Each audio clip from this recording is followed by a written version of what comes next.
매일 성경과 함께하는 아름빛 교회 말씀 묵상, 아름빛 바이블 키트 시간입니다. 오늘은 8월 7일 월요일입니다. 이번 한 주간도 아름빛 교회 모든 성도님과 속한 가정에 또 삶의 현장에 하나님의 평강이 풍성히 임하길 빕니다. 아울러 한창 진행되고 있는 소년부 여름 캠프 위에도 특별한 은혜와 놀라운 기쁨이 함께하길 기원합니다. 오늘 함께 묵상할 본문은 예레미야 16장 1절에서부터 13절까지의 말씀입니다. 그중 특별히 주목하고자 하는 말씀은 16장 10절부터 13절까지입니다. 내가 이 모든 말로 백성에게 말할 때에 그들이 내게 묻기를 여호와께서 우리에게 이 모든 큰 재앙을 선포하심은 어찌 됨이며 우리의 죄악은 무엇이며 우리가 우리 하나님 여호와께 범한 죄는 무엇이냐 하거든. 너는 그들에게 대답하기를 여호와께서 말씀하시되 너희 조상들이 나를 버리고 다른 신들을 따라서 그들을 섬기며 그들에게 절하고 나를 버려 내 율법을 지키지 아니하였음이라. 너희가 너희 조상들보다 더욱 악을 행하였도다.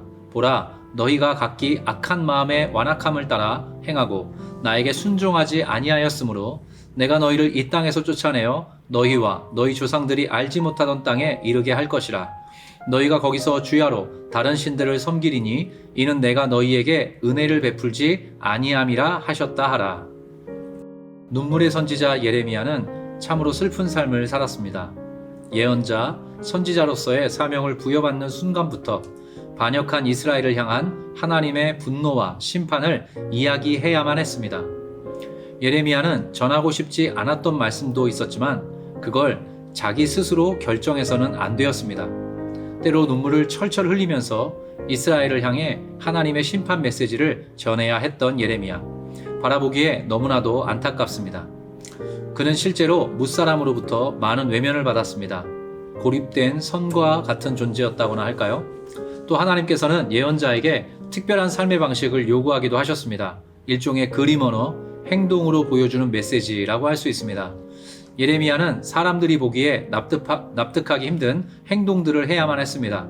1절부터 9절까지가 특별히 그런 내용들입니다. 아내를 맞이하지 말고 자도 두지 말라. 초상집, 장례식에 가지 말라.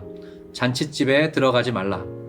이스라엘에게 임할 심판 때에는 매장할 사람이 없을 만큼 철저한 파멸이 있을 것이고 또 그 심판으로 인해 평범했던 일상도 파괴될 것임을 이러한 그림 언어를 통해 보여주신 것입니다.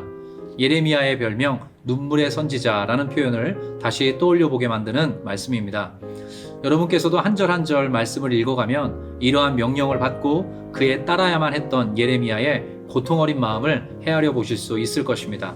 10절부터 13절까지는 이스라엘을 향한 심판의 정당성을 힘주어 이야기하는 대목입니다. 주변 사람들이 심판 메시지를 전하는 예레미야에게 되레 질문을 합니다. 그리고 그 질문에 대한 예레미야의 그리고 하나님의 답변으로 13절까지의 내용이 채워져 있습니다. 내가 이 모든 말로 백성에게 말할 때에 그들이 내게 묻기를 여호와께서 우리에게 이 모든 큰 재앙을 선포하심은 어찌 됨이며 우리의 죄악은 무엇이며 우리가 우리 하나님 여호와께 범한 죄는 무엇이냐 하거든. 너는 그들에게 대답하기를 여호와께서 말씀하시되 너희 조상들이 나를 버리고 다른 신들을 따라서 그들을 섬기며 그들에게 절하고 나를 버려 내 율법을 지키지 아니하였음이라. 너희가 너희 조상들보다 더욱 악을 행하였도다. 보라, 너희가 각기 악한 마음의 완악함을 따라 행하고 나에게 순종하지 아니하였으므로 내가 너희를 이 땅에서 쫓아내어 너희와 너희 조상들이 알지 못하던 땅에 이르게 할 것이라. 너희가 거기서 주야로 다른 신들을 섬기리니 이는 내가 너희에게 은혜를 베풀지 아니함이라 하셨다 하라. 특별히 12절의 내용이 너무나 뼈아픕니다. 너희가 너희 조상들보다 더욱 악을 행하였도다. 조상들이 늘 다른 신들을 섬기고 여호와를 버리는 우상 숭배 속에 살았습니다. 그런데 지금의 이스라엘 백성은 그 조상들보다 더더욱 악한 모습을 보이고 있습니다. 심지어 완악함을 따라 행하고 하나님께 도무지 순종하지 않는 이들이었습니다. 그 이스라엘에게 더 이상 은혜를 베풀지 아니하겠다는 하나님의 절규가 가슴 아프기 그지없습니다. 결국 이스라엘, 예레미야 때 남아있던 남유대 왕국은 바벨론에서 처절한 포로 기간을 보내게 됩니다. 이방 왕과 신들을 섬기면서 말이죠. 슬프고 아프고 고통스럽기까지 한 이스라엘의 흑역사입니다. 목회자로서 여러 성도님께 조심스레 드릴 말씀이 있습니다. 저의 역할은 하나님의 마음으로 성도님을 위로하고 격려하고 힘을 북돋아드리며 동시에 예수 그리스도로 인한 평안이 여러분의 삶에 가득하길 기도하는 일입니다. 그런데 꼭 하나 아픈 말씀을 드려야 합니다. 그건 바로 하나님께서 원하시지 않는 죄와 짝하며 살아가고 계시다면 지금 돌이키시라는 말씀입니다. 하나님을 떠나 살아가게 되면 결국 아픔과 상처, 후회와 눈물이 남는 시간들로 인생을 채우게 됩니다. 제 삶에도 실제 그런 기간이 있었습니다. 분명한 사실 한 가지, 하나님의 본 마음은 언제나 재앙이 아니라 평안임을 기억하시기 바랍니다. 그들을 돌이켜 다시 살아가게 하시겠다는 하나님의 신실한 사랑이 담겨있는 29장 말씀을 읽겠습니다. 여호와께서 이와 같이 말씀하시니라. 바벨론에서 70년이 차면 내가 너희를 돌보고 나의 선한 말을 너희에게 성취하여 너희를 이곳으로 돌아오게 하리라.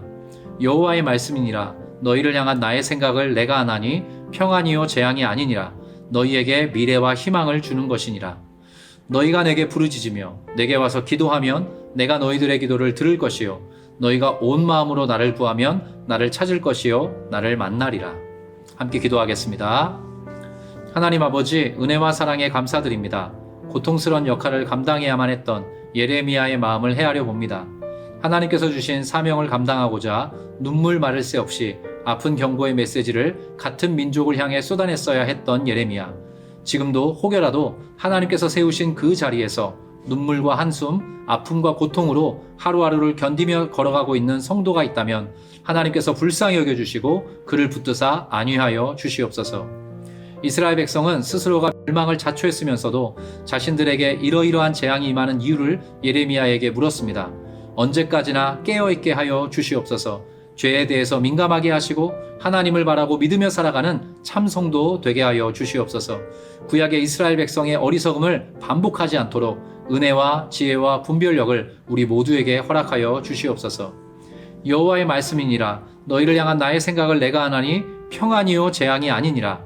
너희에게 미래와 희망을 주는 것이니라. 이 말씀을 의지하여 한 번 더 기도합니다. 아름빛교회 성도님들이 겪고 있는 재앙이 그것으로 그치지 않도록 도우시고 하나님께서 열어주시는 평안으로 채워지게 하옵소서.